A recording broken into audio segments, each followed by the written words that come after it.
as if you really need me to say it, but I'll say it anyway.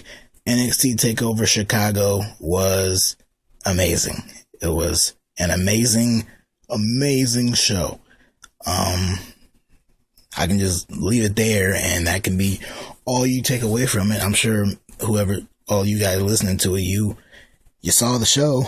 You know how great it was. You don't need me to tell you how great it was, but I guess I'll talk about it anyway. You know me, Derek J407, and I'm here to talk to you about NXT TakeOver Chicago 2, live, of course, in Chicago, Illinois.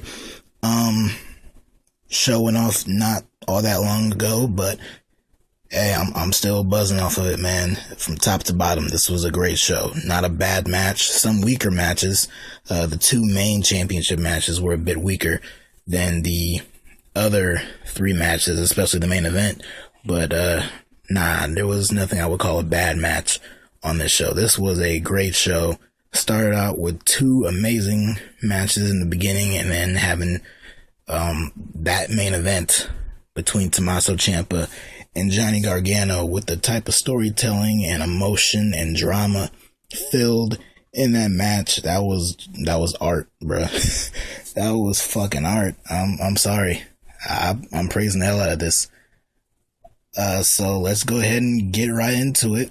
The show kicked off with the NXT Tag Team Championship match. The Undisputed Era, Roderick Strong and Kyle O'Reilly, with the North American champion Adam Cole in their corner, defending the titles against Oney Lorcan and Danny Burch. Fun opener. The crowd was hot for the Undisputed Era, of course. They're modern day cool heels, pretty much. You see them, they're a close-knit group. They look like they have fun. Every time you see them, it's like, you can't boo these guys. You don't want to boo these guys. They look like they're having too much fun. They look so cool. So, of course, the fans were really into them. Didn't really react much to Lorcan or Burch, but I knew that was going to change as soon as Lorcan got in there and started doing his thing, because I knew from what I've seen of him in NXT, I know, like, he can be in a match and the crowd might be a little down for it and there's not a whole lot to him, but you give him a few minutes and you give him the chance to do some crazy stuff and he is going to deliver. And he did that in this match. He got the chance to get a hot tag and he came in busting out uppercuts and all that kind of stuff. He looked incredible in there. He also had the scariest spot of the match. He and Danny Burch were going for a double team maneuver, like they were setting up for a doomsday device. And Oney was on the top rope, and they were going for it on Roderick Strong.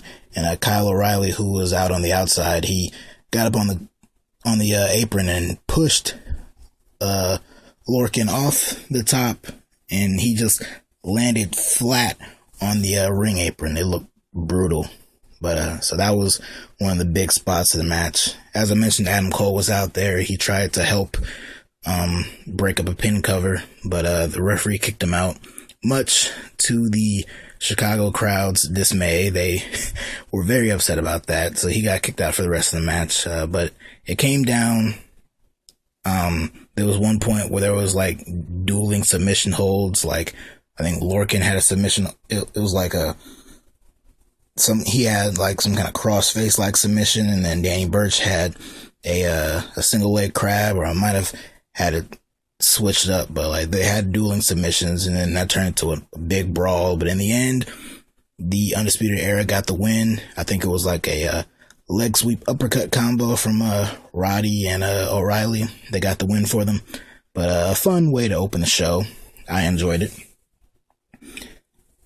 Up next, another fun match, Ricochet versus Velveteen Dream. Going into this show, of course, everyone had extremely high expectations for this match. They knew these guys were going to deliver, and they did not disappoint. You have two extremely talented guys in Ricochet and the Velveteen Dream. Velveteen Dream, who we've seen be amazing in these takeover matches. We've seen him have several takeover matches so far, and he's delivered in pretty much all of them. So you knew going into this, it was going to be great. And much like most Velveteen Dream matches that we've seen, whether it be the one against Aleister Black or Cassius Ohno or any of that stuff, there was a story to this match. The whole story heading into this match was anything Ricochet could do, the Dream felt that he could do better. It even started with his entrance. His entrance was mainly modeled after Hulk Hogan, with the bandana and, the red and yellow and all that kind of stuff, and even ripping his shirt and doing the ear cupping thing with the crowd. But his tights were very reminiscent to the design that Prince Puma had in Lucha Underground. So I thought that was very clever. But even in the match itself, like, Dream would try to do moves that Ricochet could do easily. He had control for the beginning of the match, doing all kinds of dives and high spots and really unique, innovative moves that you would expect as someone like Ricochet. So he was living up to the whole story behind the match. Anything Ricochet could do, he could do better, but just couldn't quite do it as well as Ricochet, because of course Ricochet did his thing. Multiple dives. At one point he had like 2 dives in a row to the outside onto the Dream. So that was really cool. One of the biggest spots of the match, the two of them were near the turnbuckle on the apron, and they were both in a position to suplex one another. It looked like Ricochet was about to get the suplex, but it was Velveteen who got Ricochet high in the air and hit a superplex off of the ring apron down to the floor. The crowd went crazy for it. I went crazy for it. That looked brutal. Basically a deadlift suplex all the way to the floor. They just barely both beat the count, but they did get back in there. At one point, Dream hit his DDT on Ricochet, but it was only good for a 2 count. And at this point, the fans gave the match a standing ovation mid-match. They do that every now and then, and we got to see it here, and it was well deserved. Ricochet started to get into the whole concept of anything you can do, I can do better, because much like how Velveteen was doing Ricochet's moves throughout the match, Ricochet decided to do one of Velveteen Dream's moves. He hit the purple Rainmaker elbow on the Dream, but it was only good for a 2 count. So he pulled him closer, went back up, was prepping up for the 630, but then Dream, he kind of rolled away, far away, so like, oh, now he has to pull him back. But no, he went ahead and went for the shooting star press, but of course Dream got his knees up, and then, so now Ricochet is on the other side of the ring, and Velveteen, knowing what Ricochet just did, hit his move from far away. He thinks he can do the exact same thing. Remember, anything you can do, I can do better. So he goes up to the turnbuckle on the other side of the ring, and he's preparing to hit his purple Rainmaker elbow from one side of the ring to the other. But of course, Ricochet moves out of the way, moves out of the ring, and the Dream misses. And then Ricochet goes up to the top and hits the 630 on Velveteen Dream's back. Looked brutal. Got the 1, 2, 3, and Ricochet picks up the win. What do you expect me to say? This is a great match. And I think everybody expected it to be a great match. And having this match following the Tag Team Championship match, these 2 matches back to back, I can't think of a stronger way to open a show. So, hats off to these guys for living up to their hype. People were hyping the hell out of this match, and even the 2 of them, trading the barbs back and forth on Twitter. They really hyped this match up, and they delivered. So, kudos to them. Up next was the NXT Women's Championship match. It's going to be tough for these ladies to follow that last match and follow both of those opening matches, to be honest. But they were up for the challenge. Shayna Baszler defending against Nikki Cross. Of course, Chicago was in love with Nikki, just Nikki chants all throughout. She was playing up her whole crazy role. She was begging for Shayna to put her in her Kirifuda clutch move. Like, she was asking for it. She started she was on the mat, and she was kind of reaching up at her like a cat or a baby or something like that. She was psycho. She's insane. She's crazy. All that stuff. So she was playing mind games with Shayna Baszler, but of course Shayna wasn't going for that shit. She was trying to fight her back. Eventually they both were on the outside. Nikki was she basically had her in like a headlock or something like that, but Shayna kind of slammed her backwards onto the steel rampway, so that was pretty brutal. They get back in the ring, they wrestle, and at this point we notice the crowd getting distracted and then booing and cheering and all that kind of stuff. And it turns out some idiots tried to bust out some more beach balls, and this time around the fans were booing the side of the beach balls, and once it reached one person, he ripped the beach ball up. Saw the fan footage of it. He ripped the ball up and the fans cheered, and we didn't see a beach ball for the remainder of the match. We didn't hear about any beach balls for the remainder of the match, and we damn sure didn't hear anything for the rest of the night. So they booed beach balls and cheered when it was ripped up, and there was not a single CM Punk chant to be heard all night on television. Like, from what I heard, I didn't hear anything. So maybe some people tried to get it going, but I didn't even hear anything. So Chicago crowd, I don't know. I don't know what it's going to be like tomorrow night for Money in the Bank, but at least for the TakeOver crowd, that was really cool.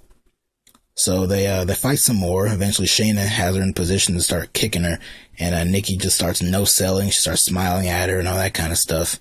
They fight a little bit more, and eventually Nikki gets her in position. She's hanging on the ropes, and she hits a swinging neck breaker. Looks like it's about to be over, but Baszler gets a foot on the ropes.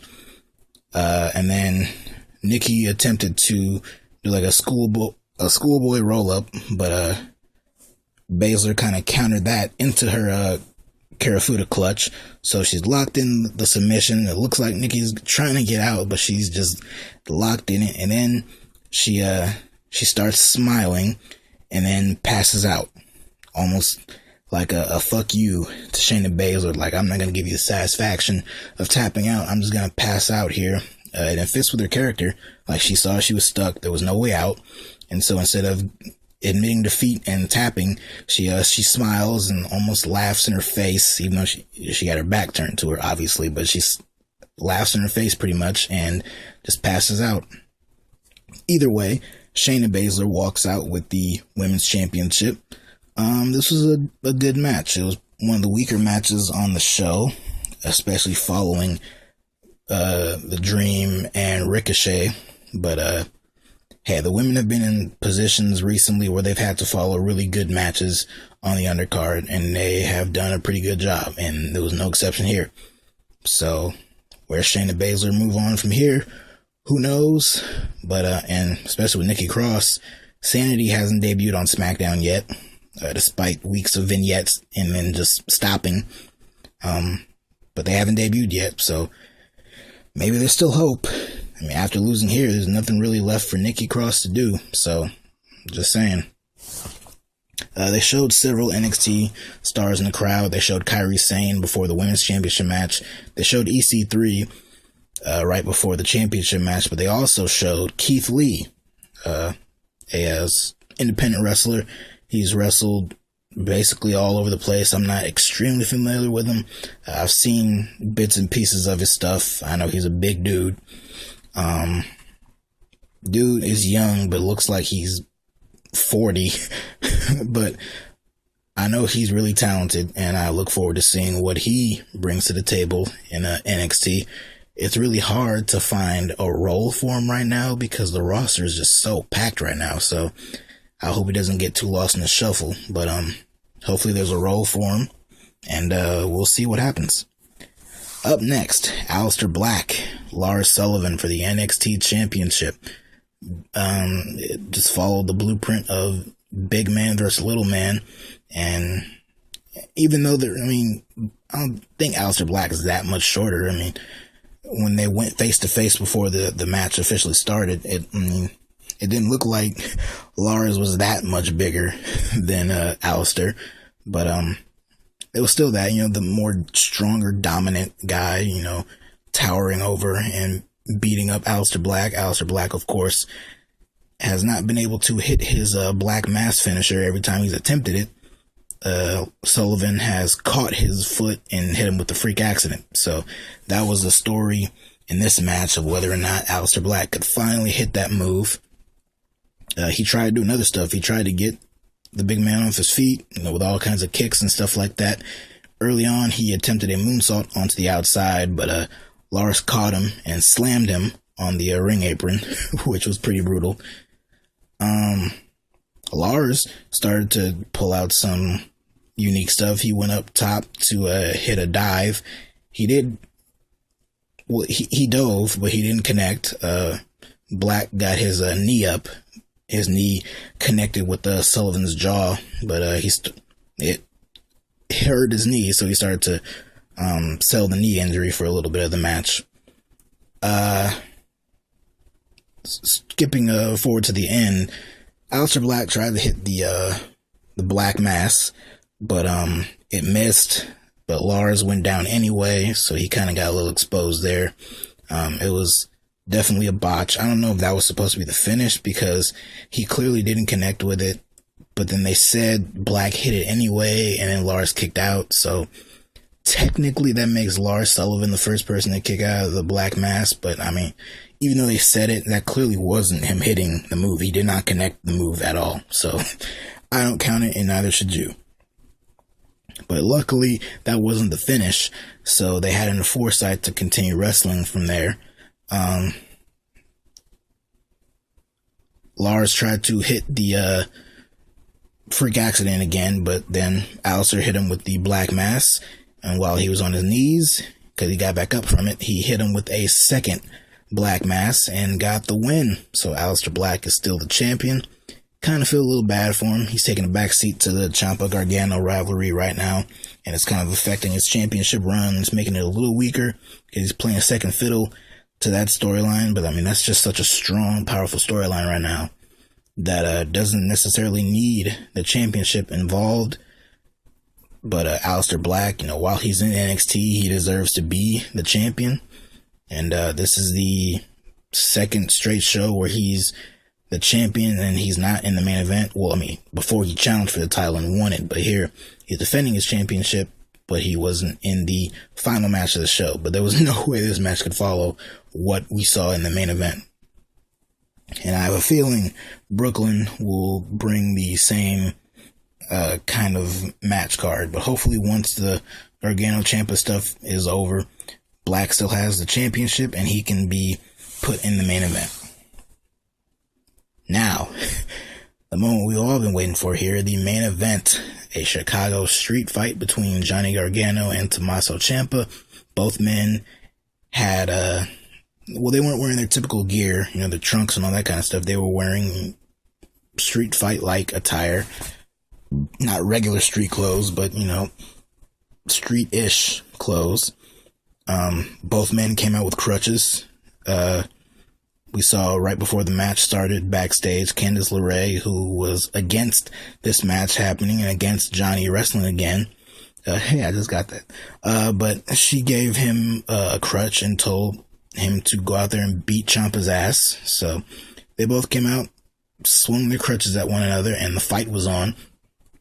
Immediately went to the outside. Ciampa got thrown across the table, even wiped out Nigel McGuinness on the way over. By the way, Mauro Ranallo did not call this show. It was Vic Joseph from 205 Live. Mauro Ranallo called the boxing on Showtime. So I did miss him for this match, but Vic Joseph did fine. And of course, Nigel McGuinness was incredible. And even Percy Watson added a little bit to the main event. Not a lot. He still wasn't necessary to be there, but he added a little bit. But the match itself, it was wild. They started fighting the crowd. Ciampa got a Gargano sign and tried to rip it, but it wouldn't rip. And then Gargano came in, beat him down, and hit him with the sign, but to reveal that there was a literal stop sign in it. I don't know how the guy in the crowd got it, but he did. I don't know how that got there, but it was there. So he started to beat him with a stop sign. And he got up on a very high platform and did a dive off of that onto Ciampa. They get back towards ringside, and that's when the weapons come out. Steel chairs, steel trash cans and trash can lids, all that stuff. No tables in this match, which I was shocked by, but, well, actually, no, I was wrong. There was one table. That was a very important table, but we'll get to that. Ciampa eventually started to get control. He, beat down Gargano, who was still suffering the effects of the neck injury that he suffered from Ciampa a few weeks back on NXT. The steps, the steel ring steps were set up right in the front of the ring, and Ciampa got a chair pulled out and put it around Gargano's neck, basically, and rammed him right into the steel steps, which looked pretty brutal. But Gargano did come back. He started to whip him with his literal belt. The belt was holding up his pants. He started whipping with that. He put a trash can over Ciampa's head and super kicked it. So that was pretty brutal. But Ciampa also regained control because he hit the Celtic Cross move that he hits. He hit it on those steel steps that were right outside in the front of the ring. He hit the cross right, that slam right onto the top of the steel steps, got back in the ring, only good for a 2 count. And then that's when Ciampa went to the outside. He got some pliers and started to cut the ropes that were holding together the ring, the cover over the ring. So he exposed the ring, exposed the padding and all that kind of stuff, and left out the wood. This is something we rarely see. It was rare when we saw it all those years ago with the Nexus, and it's even rarer now because we never have matches these days. I remember the Brock Lesnar Undertaker Hell in a Cell match a few years ago doing that. The other one from 2015, not the one all the way back from 2002. But that one, I believe they exposed the ring a little bit in that one. So I think this is the first time since then that we've seen that. So nothing was used at first. It looked like Ciampa was going for his back slam again, but Gargano slipped out of it. He tried to powerbomb him on it, but ended up just giving him a super kick. So it was left alone for a while, but you knew it was going to come back to. Ciampa tried to give Gargano a knee on the outside, but ended up kneeing the steps. So he started to sell his knee injury, his previous knee injury, and then Gargano started to abuse his knee with a chair, just beat the hell out of him. But then Ciampa kind of kicked him, and Gargano went back first into a trash can that was kind of propped into the corner, and then Ciampa locked him in the Gargano escape. He eventually got out of it, and then that's when they did some really incredible stuff here. Not that the stuff up to now wasn't incredible, because it was. I'm just kind of telling you what happened, but it was all great. But this is when shit really got real. Ciampa walked, so he was kind of walking Gargano up the ramp, very reminiscent of what we saw last year with these two. That was the whole point. And much like last year, once they got all the way up to the top of the stage, he turned around and threw Gargano right into that Tron wall right by the entranceway. So he threw him right into that. He takes him over to a platform, again, pretty similar to what we saw last year. Although last year it was the announce table, it was in that area, so they had to prop up these crates and all that kind of stuff to make a platform. So Gargano's down, Ciampa's standing over him, and then he notices Gargano's hand. He pulls off his wedding ring. He pulls off Gargano's wedding ring, looks at it, spits at it, and then throws it. Talk about a dick, man. Ciampa is an asshole. So it's clear what he's about to do. There's a table right beneath them, right below them. He's going for his back slam, but it's Gargano who gets him up, hits a back slam, and goes crashing down through the table right onto the concrete floor. It looked brutal. Ciampa sold it, and officials and all that kind of stuff came out with the stretcher. Going into this match, Gargano said that this match will end when you are stretchered out in an ambulance. So he was prepared for it to happen, but then he looked at he was sitting on the platform, similarly to the way how last year Gargano was on that stretcher and Ciampa was the one sitting, kind of looking on.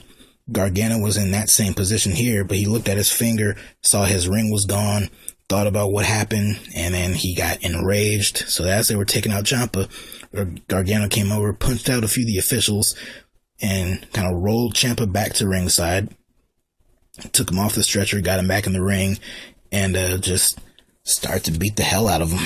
He beat the hell out of him. There were handcuffs that were introduced earlier that Ciampa was trying to use on Gargano, but he couldn't get him on.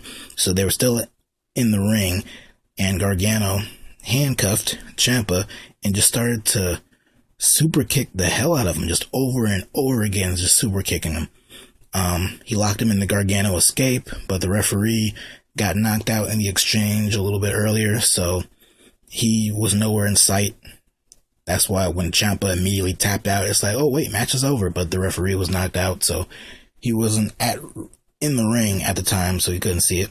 A bunch of officials tried to pull Gargano off of him, trying to make it seem like the match is over, which it wasn't. There was no bell rung, so the match is technically on. There was nothing official that said the match was over, so Gargano's well within his rights to do whatever he wants, as sick as it is, but so he took advantage of it. He started to punch out all these guys. It got to a point where they pulled him all the way out of the ring. The referee didn't find his way back to the ring, but all these guys are pulling Gargano away. He starts punching them out. He runs around to the other side of the ring where the exposed part is, where the wood is, and Ciampa's over there and still in the ring.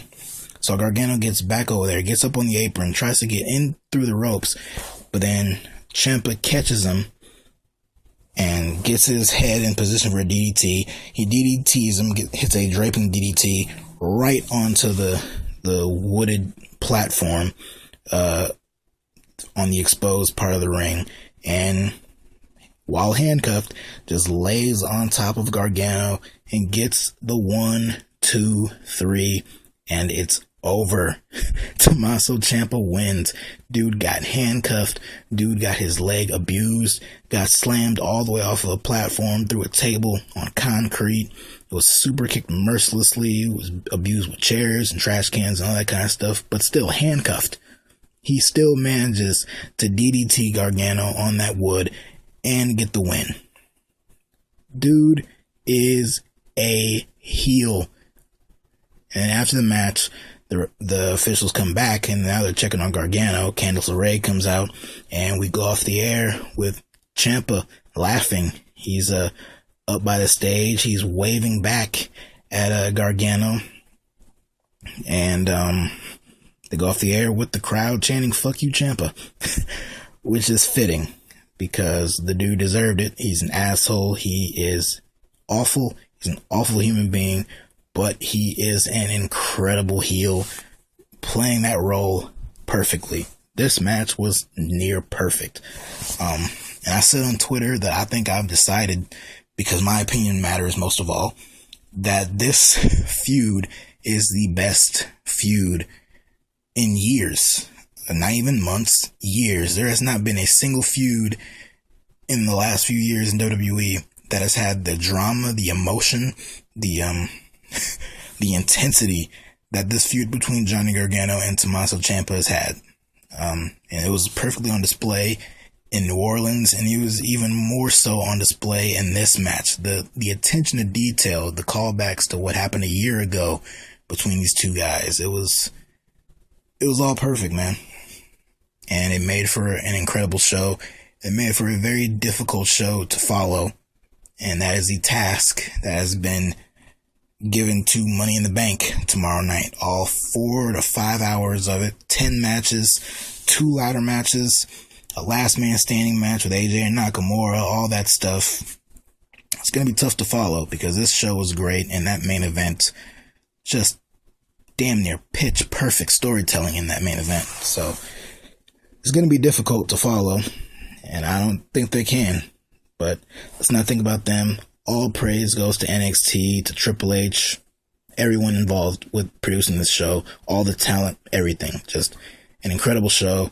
So glad I watched it, and if you haven't seen it, you should. I don't know what you're doing. So Till next time, until tomorrow night, I guess.